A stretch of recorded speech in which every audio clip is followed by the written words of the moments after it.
Hello મિત્રો, good morning. સવારના વાગી ગયા છે 10 ને આપણું રૂટીન હવે ચાલુ થઈ રહ્યું છે.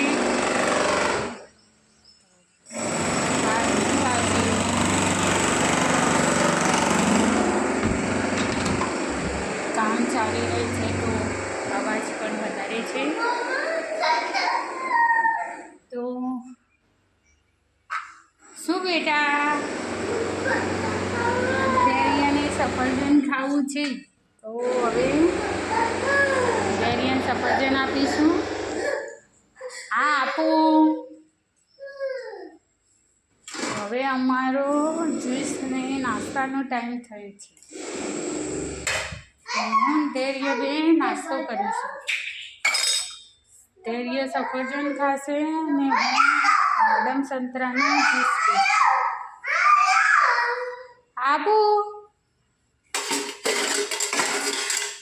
ધૈર્ય મારો બહુ બહુ પાડે છે.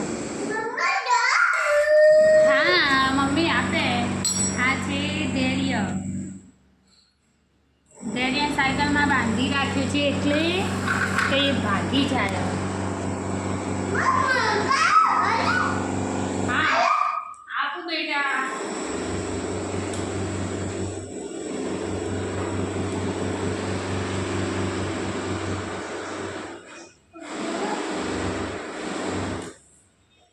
તો ચાલો મિત્રો, સફરજન ખાવા આવી જાઓ.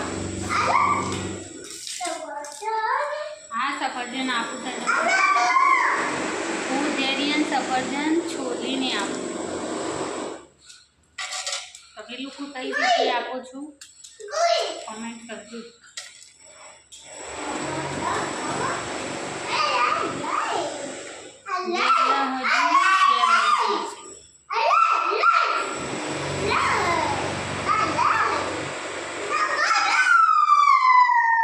હજુ બધા પૂરતા દાંત આવ્યા નથી. હા આપું, તને જ આપું. છોલી દઉં બેટા. છોલી ક્રશ કરીને પછી આપું.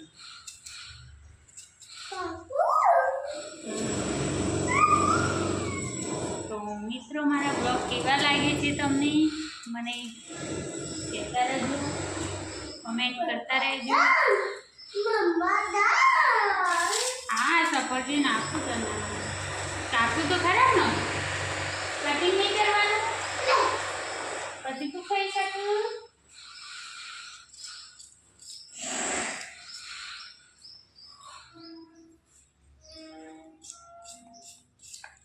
તો અમારું રોજનું રૂટીન આવું કંઈક હોય છે. તમને રોજ બતાવતા રહીશું અને તમે પણ જોતા રહેજો. હું સફરજન આવી રીતે કંઈક સ્મેશ કરું છું. તમે કેવી રીતે કરો છો એ પણ કે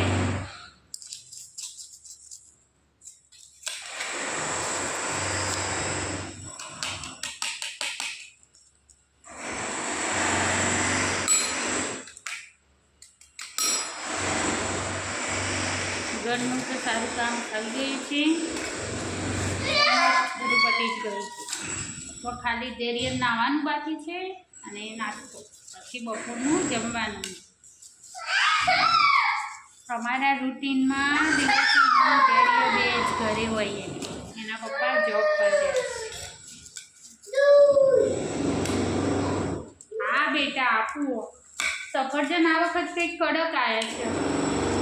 તમે જ નહીં થતા.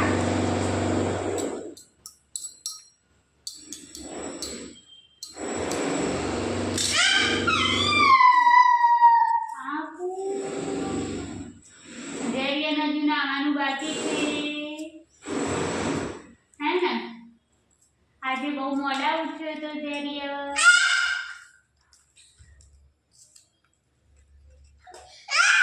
બહુ મસ્તી કરે.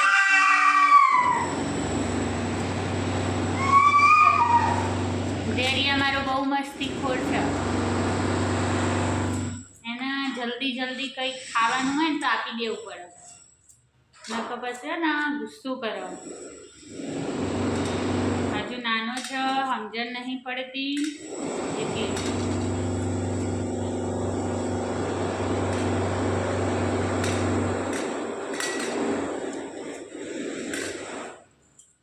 અને અમારા ઘરની બાજુમાં કોઈકના ઘરનું કામ ચાલી રહ્યું છે, તો અવાજે પણ બહુ અવાજ જ્યારે નહીં થતું બેટા, હું મેટર લાવું ઉભો રહે.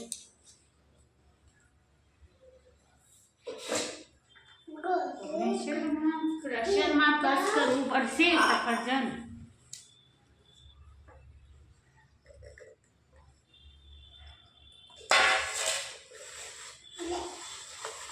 હા આપું, ફટાફટ કરી આપું હો.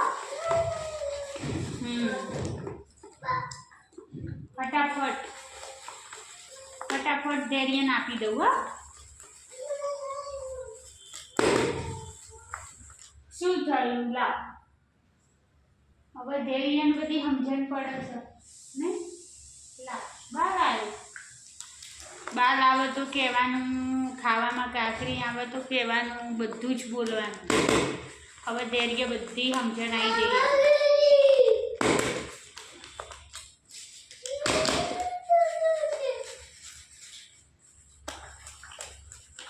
તો તમે પણ કહેજો કોના ઘરે નાનું બાળક છે ને આવું બધું કરે છે, એ પણ અમને કહેજો. અમારા ધૈર્ય જેવું બાળક હોય ને તો કોમેન્ટ કરજો. અમારા ધૈર્ય બહુ મસ્તીખોર હોય નહીં ધૈર્ય? હે ધૈર્ય? ઓ ધૈર્ય લે, ચાલ ચાલુ કરી દે ખાવાનું, પછી જ્યુસ આપું. હા ત્યાં સુધી મમ્મી બીજું બનાવી દે. હવે હું દાડમ છોડીશ, પણ દાડમ માટે ડીશ લાવવી પડશે. હું લઈ આવું.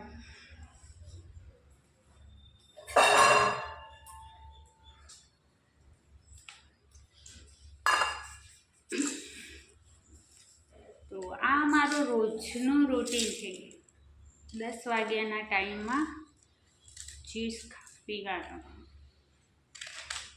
સવારનો ચા નાસ્તો તો થઈ ગયો છે વહેલા.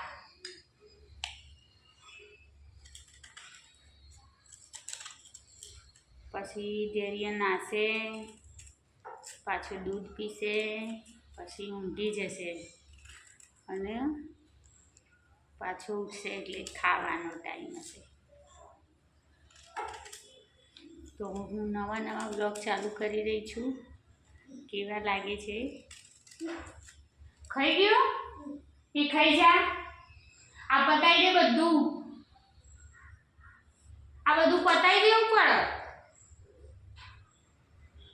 તો જ ડાયો કહેવાય. બધું સફરજન ખાઈ જવું પડે બકા. હા પછી મમ્મી જ્યુસ આપો. હા ધૈર્ય પીવે ને દાડમનું જ્યુસ, ધૈર્યને બહુ સારું લાગે. તો નિયમિતનું આ રૂટીન છે, તો જ્યુસ આપવાનું. નાના બાળકો માટે જ્યુસ એ સારું હોય છે. શું બેટા? શું ખાવું? ખજૂર?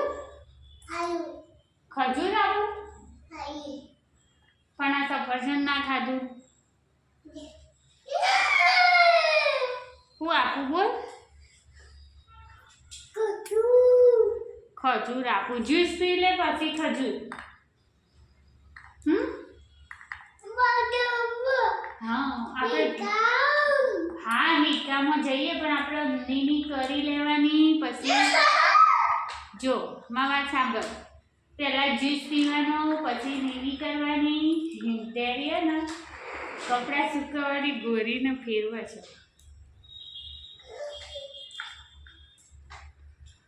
હે ને પછી જવાનું. શું લેવું?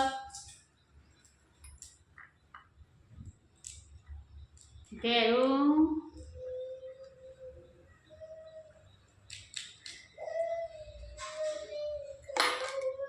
હું ખાવું? શું ડેરીએ કંઈક બોલે છે હો. બોલો શું લેવું?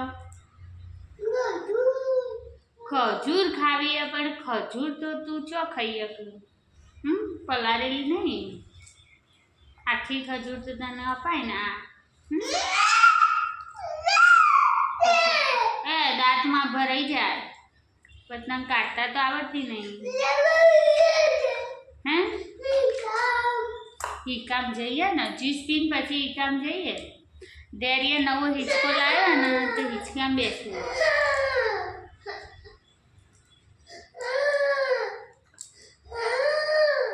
હા શું ઈકા ખાવું હોય ને હું આપું. ડેરીએ ઈકો ખાવું છે.